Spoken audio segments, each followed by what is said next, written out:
Magandang araw kaibigan! Tuloy po kayo sa Felicidad's Channel. Sa mga kwento ng buhay at pag-ibig na hinalukay sa natatagong baul ni Felicidad. Pero bago po tayo magpatuloy, huwag niyo pong kalilimutan na i-like ang video, i-subscribe ang channel, at i-click ang notification bell para lagi kayong updated sa mga parating pa na upload.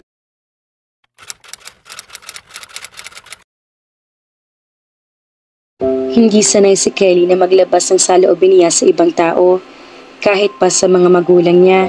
Pero natagpuan niya ang sarili na nagkukwento kay Monty tungkol sa love life niya. Masyado lang siguro talagang mabigat sa dibdib ang dinadala niya, kaya kahit sa taong hindi niya ka-close ay nagawa niya mag-share ng nararamdaman. Tama si Matt, hindi ako mabuting girlfriend. All that he wanted was some quality time with me, pero hindi ko pa yun maibigay sa kanya. Pinagmasdan niya ang purplish liquid sa wine glass na nasa harapan niya. Kanina pa siya natutuksong tikman iyon, pero pinipigilan niya ang sarili dahil babalik pa siya sa agency. Hindi siya maaari mag-amoy alcohol, pero kahit anong pagpipigil niya, ay bumigay pa rin siya sa temptation. Ginampot niya ang wine glass at inubos ang laman niyon. Masarap pala ito. Sinalina ni Monte ang baso niya. Have some more? Thanks. Kung ikaw ba may girlfriend, tapos parang wala siyang time sa iyo, magagalit ka? Ngumiti siya na mapait. Siyempre, aawayin mo rin siya. Lahat naman siguro ng lalaki ganoon ang gagawin. Hindi ko aawayin ang girlfriend ko. If she couldn't go out with me because she had to work, I'd do something else. Sinasabi mo lang yan.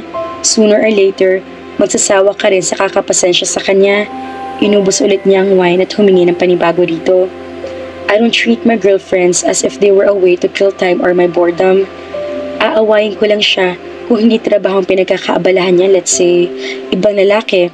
I like driven women. They turn me on. I can't stand laziness. Antisocial ka siguro, ano? Hindi mo type lumabas-labas. Like tumambay sa coffee shop para makipagtitigan at makipagkwentuhan ng kung ano-ano lang. Cozy-cozy at holding hands sa Molo Park. Yun mga ganoon na parang walang sense pero ginagawa ng mga magkasintahan. I'd love that too, pero kung hindi available ang girlfriend ko, hindi ko pipilit. Ako, hindi ko masyadong feel ang ganoon. Kapag nagaya si Matt sa Starbucks, hindi ako mapakali. Madali ako nagsasawa sa mga nakikita ko sa paligid ko. Parang gusto ko siyang yayaing umalis. Napakawalang kwenta ko talagang girlfriend. Tinikin for granted kong efforts niya na patibay ng relasyon namin.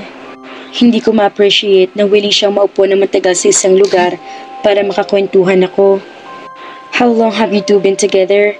2 years. Kaya start ko pa lang sa agency na maging kami. And yet, sa loob ng panahong iyon, hindi ka pa rin niya kilala. Siyempre, kilala niya ako. Ito talaga, kung ano-ano mga sinasabi. Hinampas niya ito sa braso. Nagulo ang manggas ng coat nito kaya hinagod niya iyon ng kamay upang uling umayos. His skin felt real. Nakakatawa ang description niya sa balat nito. Real, as if may fake na balat ng tao. It was because his skin was warm. Kahit may tela na nakaharang sa balat nito, lumambot ang palad niya ang init na namumula sa braso nito. Tuwing hinahawakan siya ni Matt ay hindi niya katawan napapagtantuan ng pansin ng temperatura nito. Pero kay Monty, pati mga bagay na hindi na dapat niya pag-aaksaya ng panahon ay napupunan niya. Katulad na lang ng paraan ng pag-upo nito. His spine was very straight. His legs were crossed sophisticatedly. Pati paraan ng pagkain ay kapisado niya dahil pinanonood niya ito kanina pa. Pati ang paraan kung paano siya nito tiningnan ng araw ng buntik na sila mag-collide sa elevator ay naaalala niya. Kung paano nito ibinaba ang mga kamay nito na nakahawak sa mga balikat niya, ang pagsara nito sa elevator, ang paglabas nito ng elevator, ang paglingon nito sa kanya, ang pag-imbita nito sa kanya na sumabay dito, ang pag-upo nito sa driver's seat, at ang pagmamaneho nito. She could recall every detail in his movements and facial expressions, every word that he uttered, and the unexpected smile. Ang pagngiti nito ang pinaka-hindi niya makakalimutan sa lahat ng ginawa nito. Posibleng ganoon siya kay Monty dahil ilang beses pa lamang sila nagkikita. Hindi pa siya pamilyar dito, kaya ina-absorb na parang sponge ng isat niya ang lahat ng tungkol dito tuwing magkaharap sila. Lahat naman ng bagay na bago ay palaging fascinating at interesting. But how come he doesn't know what you like or not? Huh? Hindi niya kasalanan yun. Ako ang hindi nagsasabi sa kanya kung anong gusto ko at hindi. Hindi lang naman kasi ang gusto ko ang dapat na palagi nasusunod, diba? Dapat pagbibigyan ko rin siya.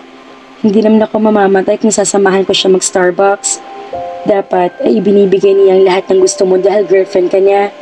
Ganoon ka ba pagmahal? Ibinibigay mo lahat sa babaeng mahal mo? Yes, walang gato na tugon nito. Maswerte ang babaeng mamahalin mo.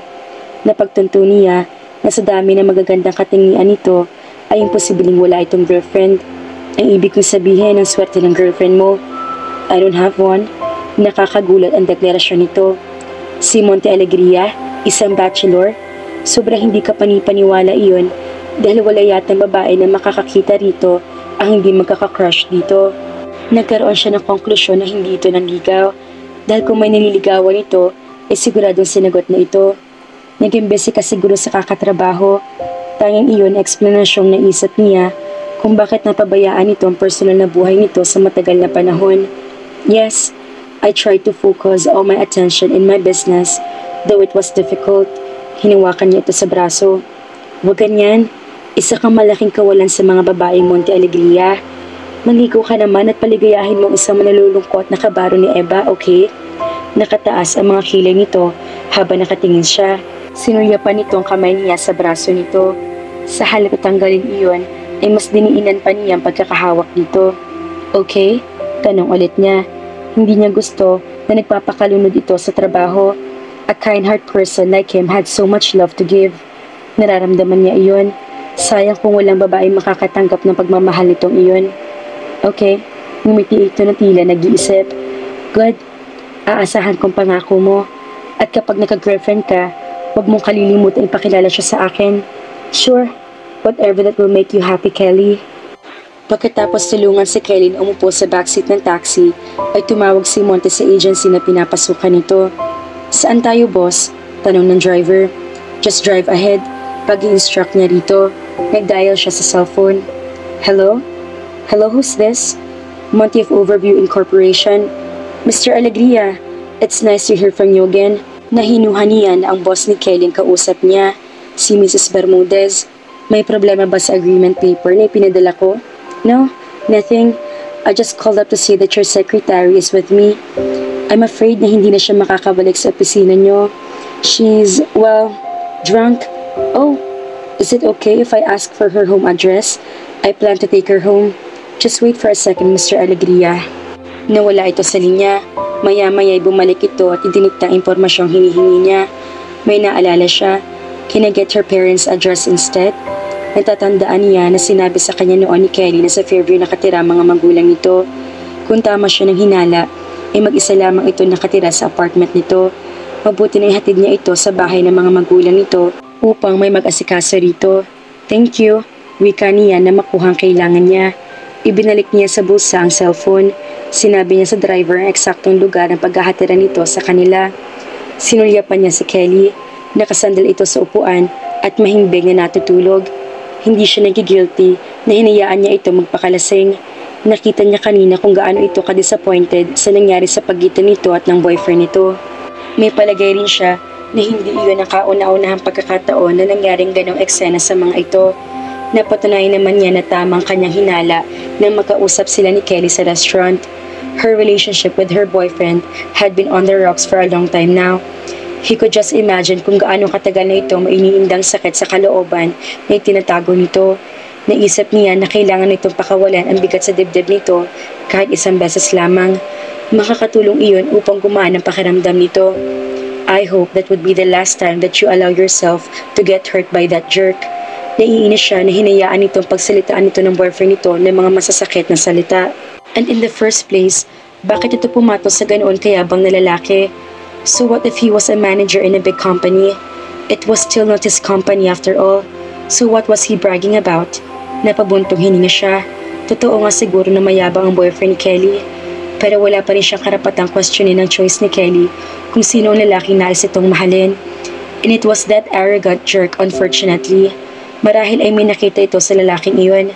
Marahil ay dapat pa niyang bigyan ng pagkakataon ng mat na iyon bago niya ito tuluyang husgahan. Lumiko ang taxi. Bumagsak ang ulo ni Kelly sa balikat niya. Pinagmasdan niya ang mukha nito. But if he tried to hurt you again, Just come to me anytime. Bumalikwas si Kelly sa kama. Napatitig siya sa sarili niya refleksyon sa salamin ng tokador. Iginala niya ang tingin niya sa paligid at bahagya nagulat na mapagtanto na sa loob siya ng silid niya sa bahay ng mga magulang niya. Paano siya nakarating doon? Binalikan niya man nangyari na nagdaang araw. Nalasing ba ako? Naalala niya na uminom siya ng uminom ng wine habang nag-open up kay Monty. But from a particular point and onwards, ay hindi na niya alam ang mga pinagsasabi niya rito maging ang nagaganap sa paligid niya. Kaya malamang ay iyon ang point na nalasing na siya. Halos ubusin ba naman niyang isang bote ng mamahaling wine? Tinapit niya ang ulo. Ano ka ba naman, Kelly? Ano na lang ang iisipin ni Monty sa'yo? Nasuga pa ka sa alak? Bumaba siya ng kama at nagtungo sa kusina. Naroon ang mga magulang niya kahit alas 4 pa lamang ng umaga. Alas 5 kasi usually binubuksan ng mga ito ang bigasan nila sa palengke. Maupo ka na rin at mag-almusal. Wika ng nanay niya na si Aling Norma. Hindi na ito nagtaka na makita siya dahil linggo ng araw na iyon. Umuwi talaga siya sa kanila kapag Sabado ng gabi. Nangupahan siya ng maliit na apartment sa Mandaluyong para mapalapit siya sa trabaho niya. Kung ano na memenos niya sa pamasahe, ay yun ang ibinabayad niya sa renta ng apartment kaya parang ganoon din ang gastusin niya. Inay, anong oras ako nakauwi? Abay, ewan ko. Alas 9 na kami nakarating dito ng itay mo at tulog ko na ng mga oras na iyon. Bakit hindi mo alam kung anong oras ka na nakauwi? Kasi po pagod na ako kagabi ni hindi ko na nagawang tingnan ng oras o salipin ko nandito na kayo ni itay sa bahay. Natulog agad ako sa kwarto ko. Kung ganoon, ay hindi pala alam ng mga magulang niya na nalasing siya. Mabuti na lang. Pero paano nga ba siya nakauwi kahapon sa bahay nila? Inihatid ba siya ni Monty? Mag-resign ka na kaya sa agency, Kelly. May niipon na kami ng inay mo. Isama mo yun sa ipon mo. Sobra-sobra na siguro iyon para makabili ka ng fish tanks at mga tilapia na pararamin sa likod ng bahay natin. Swestyo naman ang tatay niyang si Mang Rico. Itay, ang sabi niya gusto niyong kunin ang pwesto ni iniwan ni Mang Cardo sa palengke para makapagbukas kayo ni inay ng pangalawang bigasan. Doon niyo na lang ilaan ang ipon niyo. Kaya ko pa naman magtrabaho sa agency. Mga 1 taon na lang siguro yung paghihintay ko, makukompleto rin ang halagang kailangan ko. Sigurado ka? Hindi ka pa ba nahihirapan sa trabaho mo ngayon? Opo, itay, sigurado ako. At saka, hindi naman ako nahihirapan sa agency. Natutuwa nga ako kapag nag-overtime ako dahil mas madali ako nakakapag-ipon. Ikaw ang bahala dahil ikaw ang mas nakakakilala sa sarili mong katawan. Basta, kung mararamdaman mo na nahihirapan ka na, ay huwag kang magdalawang isip na iwan ang trabaho mo. Opo, naglagay siya ng kanin sa plato niya. Kumuha na rin siya ng pinaritong bangus. Kumakain na siya nang bigla siya natigil sa pagsubo. May nag-flash sa isip niya na eksena nangyari na nagdaang araw. Someone was trying to wake her up. Mabigat ang buong katawan niya na si pinaghalong epekto ng alkohol at antok kaya ayaw pa sana niyang gumising. Pero patuloy sa mahinang pagbibiyog sa kanya ang sino mang gumigising sa kanya kaya napilitan na rin siya nagmulat ng mga mata. Nasilayan niya ang mukha ng isang napakagwapong lalaki. Dahil na rin marahil sa kasalukuyang estado ng isip niya ay hindi niya maalala kung kilala ba niya ito o hindi. Ang rumistro lang sa kanya ay ang gwapong mukha nito. Para siya nakakita ng anghel, a grown-up and very masculine angel. We're here. Bumaba na tayo. Wika nito. Hindi niya pinansin ang sinabi nito. She had this strong urge to touch the angel in front of her, so she extended her hand and put it on his face. Totoo ka ba talaga? He smiled. Of course. Let's go. Nagprotesta siya na bumaba ito. Sandali. Huwag mo kong iwan. Ipinulupot niya mga braso sa baywang nito para hindi ito makalayo. Hindi kita iiwan. Tutulungan kitang bumaba. Maingat siya nitong hinila pababa ng taxi. Inilagay nitong isang kamay sa ulo niya para masigurong hindi siya mauuntog. Pagkababa niya ay kumapit ulit siya dito. He really was such a beautiful creature. She wanted to own him. Nakasandal siya dito habang inaalalayan siya nito sa pagpapalakad. Nang mag-angat siya ng tingin ay nakita niya ang bahay nila. Wala yatang tao. Una nito dahil hindi nakasindi ang mga ilaw. Do you have a key? Kinuha niya sa kanyang purse ang susi at ibinigay dito. Binuksan nito ang pinto. Iginiya siya nito papasok. Hindi pa rin siya bumibitiw rito. Halos yakapin na niya ito. Nasaan ang parents mo? Tanong nito na may kasamang concern sa tinig. Nagbaba ito ng tingin sa kanya. Kapag kuwan, ay pilit siyang pinaupo. You better rest now. Ayoko. Umiling-iling siya. May pakiramdam siya na iiwan siya nito kapag pumayag siya sa gusto nito na upo at magpahinga. But you have to rest. Aalis ka eh. Ungot niya. Alright, hindi ako aalis. Para natatawang wika nito. Promise? Yes, promise. Do you mind if I get you something to drink? Umiling siya. Itinuro niya ito ang kusina. Hindi pa rin niya ito nilulubayan ng tingin hanggang sa bumalik ito. Inabot nito sa kanya ang tinitimpla nitong kape. Drink this. Umupo ito sa tabi niya. Nang maubos niya ang kape, ay kinuha nito sa kanya ang tasa. You have to sleep now. But as I promised, I won't leave. Inihapon agad nito ang huling sinasabi na magtangka siya magprotesta na naman. Where's your room? Itinuro niya ang silid niya. Doon. Pero hindi ka talaga aalis ha? I won't. Sinamahan siya nito sa silid niya. Inalalayan pa siya nito sa pahiga. Sleep now. Babatayin kita. Umiti siya. She liked the idea that he would watch over her as she slept just like what a real angel did. Kinumutan siya nito. Habang nakayuko ito, ay hinilan niya ito sa mga balikat. She kissed him on the lips. Nabitiwan niya ang kutsara. Napabalin tuloy ang atensyon sa kanya ng mga magulang niya. Sorry, wika niya na matauhan at makitang kumalat sa mesa ang kanin. Masama bang pakiramdam mo, Kelly? Tanong ni Aling Norma. Hindi po, inay. Dumulas lang sa kamay kong kutsara. Pasensya na po talaga. Nilinisik ko na lang.